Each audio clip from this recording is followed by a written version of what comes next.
in the Multi-Commodity Exchange of India, heading the research and strategy of Multi-Commodity Exchange.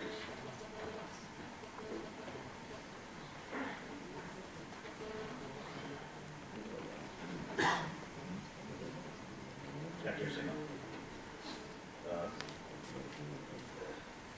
Professor Amarjyoti Chaudhary, Pro Vice Chancellor, Tejpur University, and Chair of the LOC. Professor Bhupen Sharma, Director of the Institute of Social Change and Development.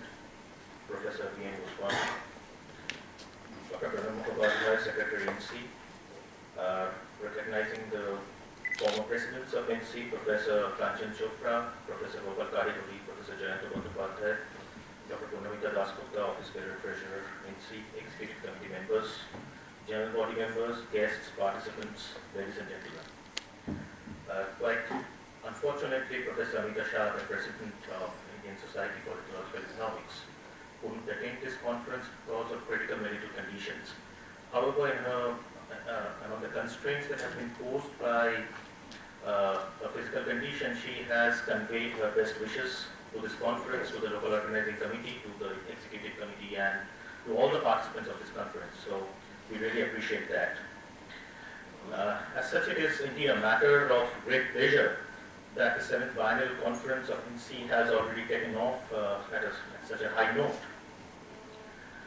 This is the first time that NC is able to hold a biennial conference in the Northeast, and the response has indeed been overwhelming. Over the last 14 years of its journey, the society has evolved, and so has the practice of ecological economics, whether it's globally or in South Asia.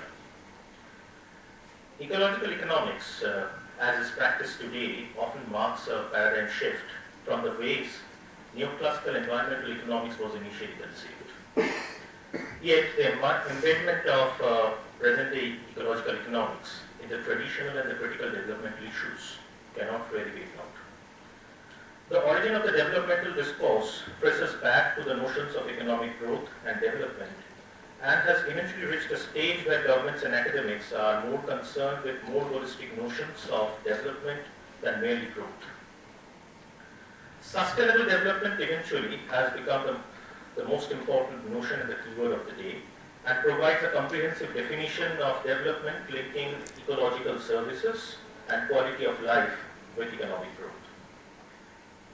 Interestingly, such a paradigm shift in less than a century is no less than a revolution. And quite expectedly, this shift has been marked by cognitive dissonance, bitter debates, and scholastic antagonism.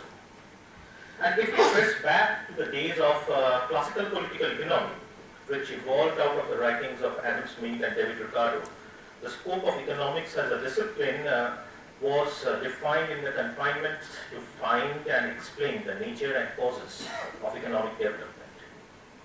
The scenario right now is neither so simple nor so comfortable for the modern economists.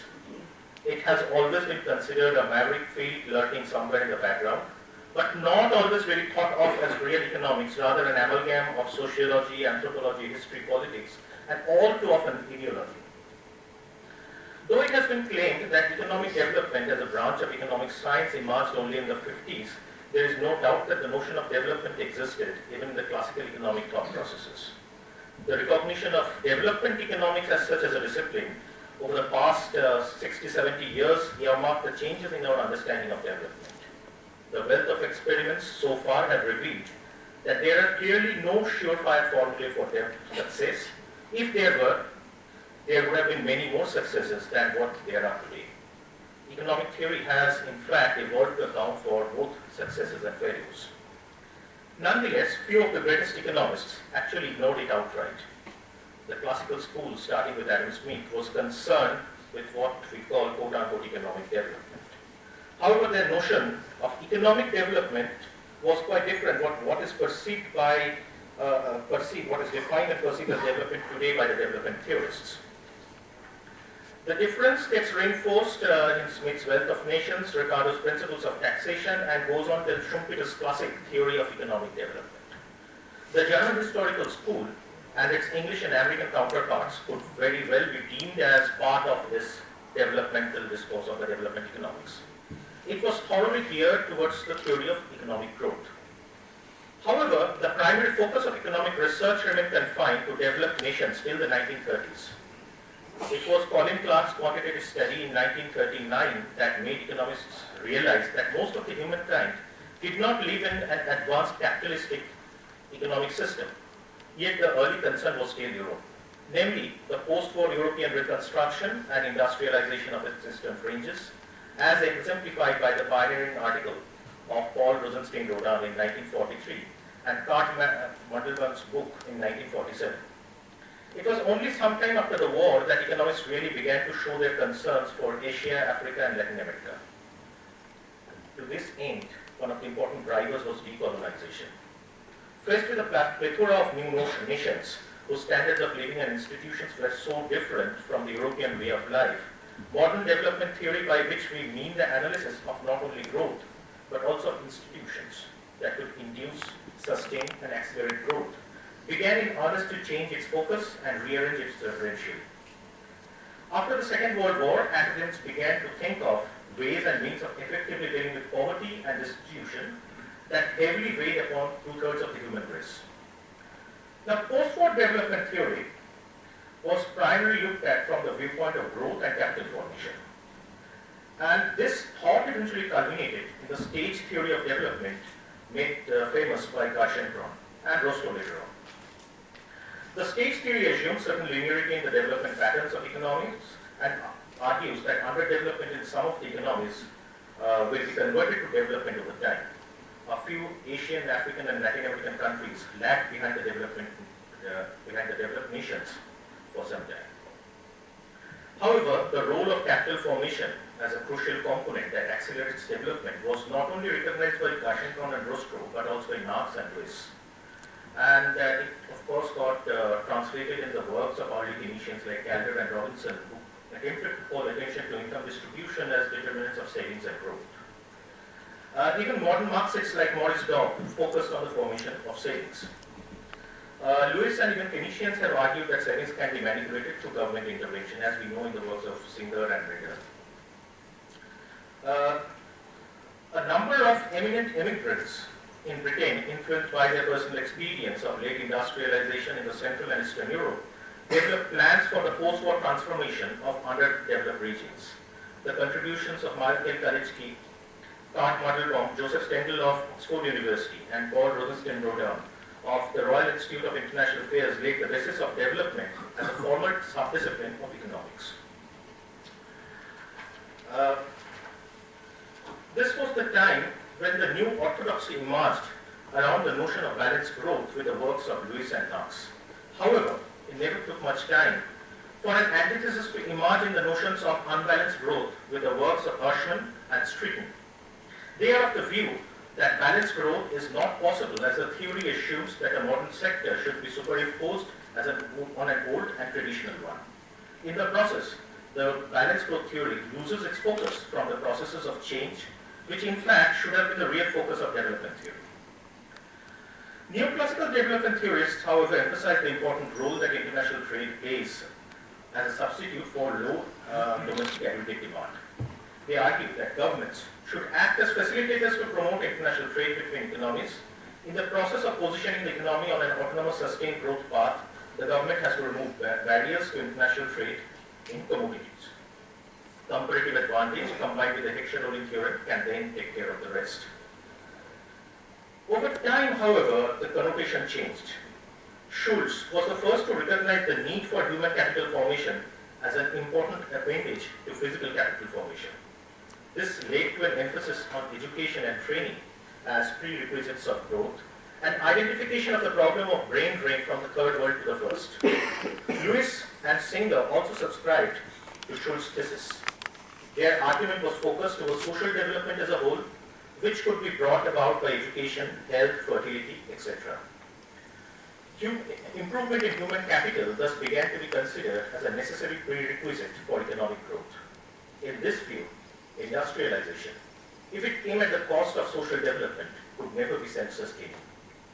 According to Singer, development, begin quotes, development is growth plus change, end quotes, and, begin quotes, change is not only economic, but also social and cultural. He pointed out that growth had not resolved the problem of poverty and suggested poverty-biased policies to affect the lives of the poorest. Till this time, all arguments, even those in favor of development, were growth-centric. The growth obsession of development theory received a huge jolt when Sears published a seminal essay where development was construed as a social phenomenon rather than merely being defined in the reductionist mode of per capita income growth. Development, in Sears' opinion, involved the movement towards social goals of poverty reduction, employment, and equality.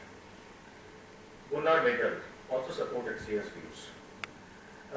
In the presidential address at the 11th conference of the Society for International Development in New Delhi, Sears presented a more succinct statement of development with distinction.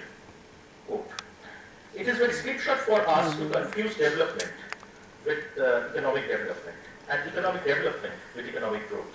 End quote. Huck was galvanized by Sears' call to redefine development when he stated, quote, "We were taught to take care of GNP as this would take care of poverty.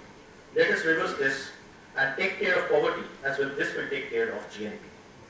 Thus, structural issues such as dualism, population growth, inequality, urbanization, agricultural transformation, education, health, and employment began to be reviewed on their own merits and not merely as appendages to an underlying growth thesis. Eventually, there was an emerging debate on the very desirability of growth, which was laid by the extremely provocative publication by Schumacher in 1973, when he argued against the desirability of industrialization and inscribed the merits of handicraft industries. The social position of development became even more prominent with the adoption of Human Development Index as a somewhat rough measure of development by academics and multilaterals from the 1990s. The HDI measures, as we all know, life expectancy, literacy, education, and standard of living for countries worldwide. Though a vulgar measure as described by Amartya Sen because of its limitations, it nonetheless brings forth the broader aspects of development that the per capita income measure it supplanted, and provides a pathway for researchers to delve into the wide variety of detailed measures contained in the Human Development Reports. Yet, the debate between growth and development continued, and took a new twist in the late 1980s and became more prominent in the 1990s, when the very sustainability of economic development was being questioned by environmentalists because of grave concerns about the growing environmental crisis. Environmental pollution was seen as an externality of mindless developmental policies. The question that loomed large: growth at what cost? Around 3.5 decades ago, a group of academics known as the Club of Rome put forth the limits to growth theory, predicting disaster for humankind unless natural resource depleting economic and technological progress were abundant. Such pessimistic calls were indeed extreme in nature. However, the global recognition of the linkage between environment and development came as late as 1980, when International Union for the Conservation of Nature, or IUCN, published the World Conservation Strategy and used the term sustainable development. The concept came into the general use following the publication of the 1987 report of the Brundtland Commission, formerly the World Commission on Environment and Development. Set up by the United Nations General Assembly, the Brundtland Commission coined what was to become the oft-quoted definition of sustainable development. That is development that meets the needs of the present generation without compromising with the ability of the future generations to meet their own needs. This definition, despite being lauded at the first formal attempt to delineate sustainable development, has met a lot of resistance and cognitive dissonance. However, there is a misconception, in fact, particularly of those dealing with mainstream economic growth, that sustainable development is all about environment and ecology. There cannot be anything more disastrous than conceiving such a reductionist scope of this notion. Rather than focusing solely on environmental issues, sustainable development policies broadly encompass 3 areas: economic, environment, and social. In support of this, several United Nations texts, most recently the 2005 World Summit Outcome document, refer to the interdependent and mutually reinforcing pillars of sustainable development as economic development, social development, and environmental protection. Among many subsequent definitions, the Sustainable Development Triangle, which was proposed by Mona Singh, actually found some kind of an echo out here.